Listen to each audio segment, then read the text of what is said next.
ऐ मेरे मित्र, मेरे बंधु, सखा, तू जो भी सुन रहा है या सुन रही है, मेरा तुझे आशीर्वाद है कि तू अष्टावक्र हो जा। अष्टावक्र इस धरती पर इंसान के रूप में पैदा हुआ अत्यधिक तीक्ष्ण बुद्धि का मनुष्य था। ऐसा मनुष्य जिसके विषय में कल्पना करना भी लगभग असंभव है, और मेरे लिए तो यह कहना अधिक सरल है कि आप जितने भी महान लोगों की जीवनी को जोड़ लीजिए तो वे जाके तब शायद थोड़ा सा अष्टावक्र के आसपास पहुंचते हैं। ऋषि उद्दालक ने अपनी पुत्री सुजाता का विवाह कहोड़ नाम के अपने शिष्य के साथ किया। जब सुजाता गर्भवती थी उस समय कहोड़ अपनी पत्नी के सामने वेद पाठ कर रहे थे। तो जैसा कि कभी कभी होता है कि लोग उच्चारण पे अधिक ध्यान नहीं देते, परंतु फिर भी उन्हें मर्म पता होता है। तो कहोड़ संभवतः इसी तरह वेदों का पठन कर रहे थे या उनके विषय में बात कर रहे थे। तो गर्भ के शिशु अष्टावक्र ने आवाज दी। आपने अभिमन्यु के विषय में सुना होगा। अभिमन्यु सीख रहा था गर्भ में चक्रव्यूह का रहस्य, पर यह तो क्या अष्टावक्र गर्भ से सिखा रहा है कि वेद पठन कैसे होता है, और बता रहा है कि पिताजी आप वेदों का गलत पाठ कर रहे हैं, उच्चारण शुद्ध नहीं है आपका। अब कहोड़ क्रोधित हो गए, बोला तू इतना टेढ़ा है और अभी से मेरी बातों में मीन मेख निकाल रहा है, तू तो टेढ़ा मेढ़ा ही पैदा होगा। और पिता के इस व्यवहार के कारण, अब यह व्यवहार तो बड़ा अजीब सा है, पिता को तो प्रसन्न होना चाहिए था, पर पिता तो कहोड़ थे। उन्होंने उसको एक तरह का श्राप दे दिया। बालक अष्टावक्र जब पैदा हुआ तो निश्चित तौर पे पिता के श्राप के कारण कहते हैं 8 जगह से टेढ़ा मेढ़ा था। कहोड़ को लगा कि शायद क्योंकि मेरा पुत्र हो गया है तो मुझे संभवतः मेरी जिम्मेदारियां बढ़ गई है, तो मैं क्यों ना राजा जनक के पास जाकर के इसके लिए थोड़ा सा धन अर्जित कर सकूं, अपने वेदों से जो मैंने अपना ज्ञान अर्जित किया है, तो उसके माध्यम से संभवतः राजा प्रसन्न हो जाए। तो राजा जनक के दरबार में एक महाविद्वान बंदी आचार्य थे। अब वे आचार्य महान तो थे, परंतु अहंकारी बड़े थे। उन्हें अपने ज्ञान का बड़ा अहंकार था। जो भी व्यक्ति आता वे उससे शास्त्रार्थ करते, और शास्त्रार्थ की शर्त यह होती कि हारने वाला जल समाधि लेगा। कहोड़ सभा में पहुंचे और निश्चित तौर पे अप्रतिम ज्ञानी बंदी के सामने वे हार, जल समाधि लेनी पड़ी। तो अब अष्टावक्र अपने पिता को खो चुके थे। आपको यह बता दें कि अष्टावक्र के नाना उद्दालक ऋषि वे स्वयं में परम ज्ञानी थे,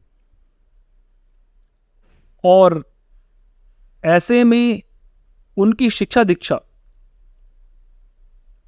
सभी ज्ञान के जो सूत्र थे वे उन्हें अष्टावक्र को प्राप्त हुए। अष्टावक्र जन्म से ही ज्ञानी थे। अब समय आया, उन्होंने कहा कि मुझे अपने पिता का जो मृत्यु हुई है, जिसे वो हत्या समझते थे, उसका मुझे बदला लेना है। और शास्त्रार्थ के लिए वो बड़ी युवा अवस्था में राजा जनक के आश्रम में पहुंचे और बंदी को ललकारा शास्त्रार्थ के लिए। अब आप देखिए यहां पर ये बड़ी अलग अलग बातें हो रही। वे सब घटनाएं जो बाद में कहीं कहीं महापुरुषों ने अपने जीवन में गढ़ी, वे सब अष्टावक्र कर रहे हैं। शास्त्रार्थ की यह परंपरा जो पहले से थी, परंतु शास्त्रार्थ को एक ऐसी स्थिति ले जाना, यह मैं आपसे बताता हूं कि जब अष्टावक्र ने बंदी को परास्त कर दिया तो बंदी मरने के लिए, यानी कि अपना जल समाधि लेने के लिए चले। अष्टावक्र ने मना किया। अष्टावक्र राजा जनक के गुरु हो गए। अब महान ज्ञानियों को शास्त्रार्थ में परास्त करना बालक अष्टावक्र के लिए जैसा कुछ विशेष न था। आप सब यह जान के विस्मित रह जाएंगे कि भागवत गीता से पहले अष्टावक्र ने गीता का संदेश दिया। अब यह तो समझ रहे हैं आप कि राजा जनक कौन थे। श्री राम जी की जो पत्नी थी सीता माता जी, उनके पिता थे। और गीता ज्ञान, जो भागवत गीता का ज्ञान है, वो श्री कृष्ण जी ने कब दिया? द्वापर में। और राम कब हुए? त्रेता में। तो एक युग पहले की बात हो रही है। तो अष्टावक्र ने अष्टावक्र गीता में मनुष्य के जीवन, आत्मा और उसके होने का रहस्य बताया। यदि आप ज्ञान के इस मार्ग पर चलने के इच्छुक हैं तो आपको अष्टावक्र गीता का अवश्य अध्ययन करना होगा।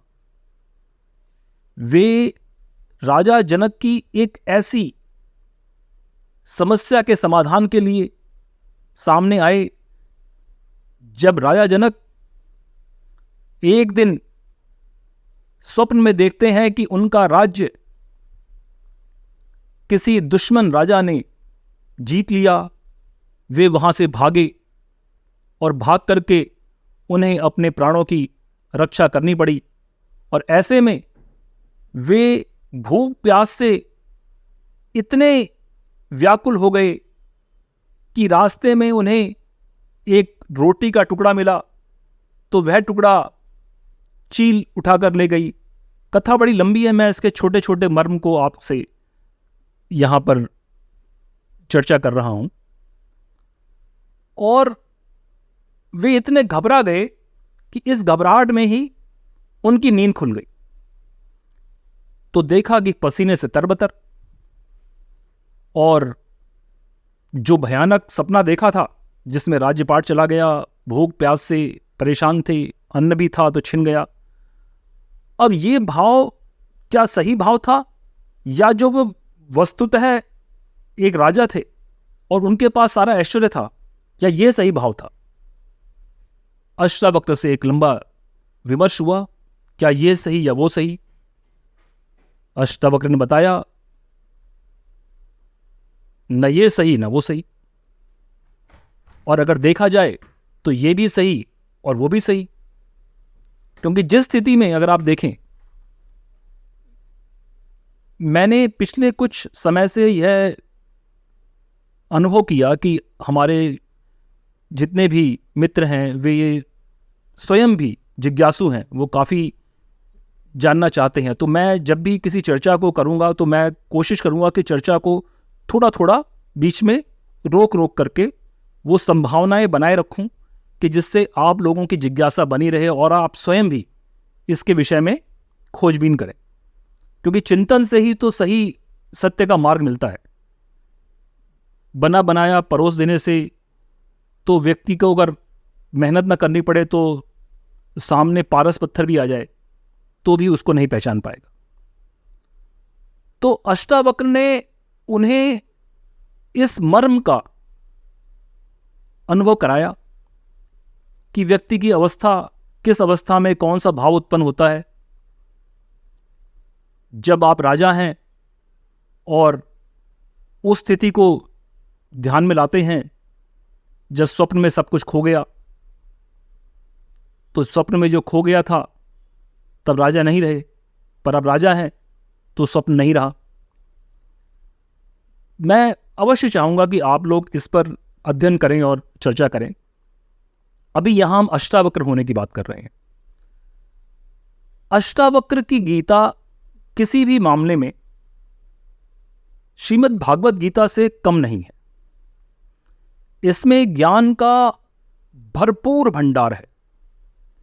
यद्यपि श्रीमद् भागवत गीता में कृष्ण स्वयं को ही ब्रह्म के रूप में बताते हैं और यह कहते हैं कि व्यक्ति के जीवन का जो उद्देश्य है वो कर्म पर आधारित है। व्यक्ति अपने जीवन में एक योग की क्रिया से गुजरता है और वह योग उसको अलग अलग अनुभव कराता है और इन्हीं अनुभवों का सार व्यक्ति का जीवन होता है। परंतु अष्टावक्र ने इसमें विशुद्ध ज्ञान की बात कही है। अब बहुत भारी चर्चा ना हो जाए इसलिए इसको थोड़ा सा हल्का रखते हुए अष्टावक्र के विषय में यह जानना कि वे कैसे ज्ञानी थे और किस प्रकार का ज्ञान उन्होंने दिया। हमारे ग्रंथों में गीता बहुत तरह की है और गीता के बहुत से ज्ञान कृष्ण ने ही दिए। उद्धव जी को भी दिया, गीता का ज्ञान दिया। हम देखते हैं तो युधिष्ठिर जी को भी इन्होंने ज्ञान दिया।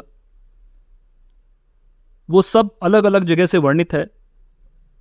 परंतु आज का उद्देश्य अष्टावक्र से आपका परिचय कराना था। ऐसा ज्ञानी जो सनातन परंपरा का महानतम योद्धा रहा, जिसने ज्ञान को नए शिखर तक पहुंचाया। और ज्ञान का शिखर नया क्या हो सकता है? शायद ज्ञान तो हर वक्त ही मौजूद था।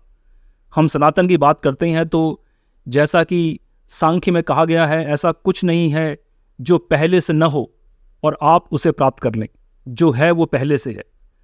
तो ज्ञान पहले से ही है और ज्ञान सतत निरंतर है ही, चल ही रहा है। तो जिसने उस ज्ञान को खोज लिया, ये कहेंगे। ज्ञान को ऊपर पहुंचाया तो शायद सही नहीं होगा। किसी के लिए भी ऐसी स्थिति लाना नहीं है कि वो ज्ञान को ऊपर ले जाए। ज्ञान तो सर्वत्र और ऊंचे ही स्तर पे है। हाँ, ज्ञान को खोज लिया, जिसने ज्ञान के उस मार्ग को खोज लिया जिस तक बाकी लोग पहुंच के स्वयं के जीवन को धन्य कर सके। तो हम इस चर्चा के माध्यम से आज अष्टावक्र के विषय में जो थोड़ा बहुत जाने हैं, आशा करता हूं कि आप अपने इस ज्ञान यात्रा को स्वयं अपने स्तर पर भी आगे बढ़ाएंगे और हो सके तो अष्टावक्र गीता के बारे में चर्चा करेंगे। ये प्रसिद्ध स्वप्न जो जनक ने देखा, इसके बारे में और अधिक जानेंगे। और यदि आप नहीं जानेंगे तो किसी न किसी दिन तो मैं उसकी विशेष चर्चा कर ही दूंगा। परंतु मज़ा तो तब है जब आप भी इस ज्ञान यात्रा में मेरे साथ साथ चलें। जय जय। चारों वेदों, 10 उपनिषदों के ज्ञाता, महान ब्रह्मनिष्ठ तथा स्वयं ब्रह्मवेद के रचनाकार राकेश प्रसाद पुरोहित जी द्वारा वाचन किया गया यह वृतांत केवल सत्य के विभिन्न रूपों का दर्शन है। सत्य सर्वत्र है। जिज्ञासा से सत्य प्राप्त होता है। दर्शक अपने दर्शन से सत्य को जांचे। सत्य मार्ग का यही आचरण है। नमो ब्रह्म।